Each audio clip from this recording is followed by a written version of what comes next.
కొన్ని తప్పులు ఏంటంటే పసుపులు గుయ్యడాలు, గాజులు పెట్టడాలు, చెవులకు పెట్టడాలు, కాళ్ళ పట్టీలు ఇవన్నీ ఏది పెట్టుకోవద్దు.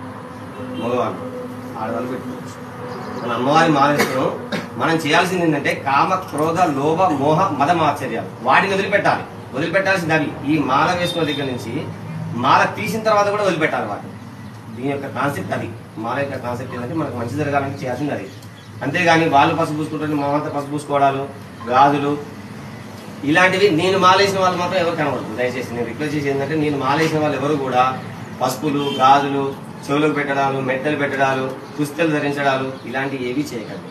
భక్తి అవసరం. అక్కడ కావాల్సింది అమ్మవారిని స్మరించుకోండి, మంచిగా చేయండి. అమ్మవారి అనుగ్రహం మంచిగా ఉంటుంది. మనం తేడా చేస్తే మాత్రం గణపతి లాగా కాదు అమ్మవారికి సంబంధించి. అమ్మవారి పూజా విధానం, అమ్మ శక్తి స్వరూపం. మనం ఎంత మంచి చేస్తే అంత ఎక్కువ రిఫ్లెక్ట్ మనకు మంచి జరుగుతుంది. అంతేగాని వాళ్ళేదో చేస్తారు వీళ్ళేదో చేస్తారు అని ముఖ్యంగా అంటే మీరు ఎక్కడైనా భిక్షకు వెళ్ళినప్పుడు మాత్రం వాళ్ళు మొత్తం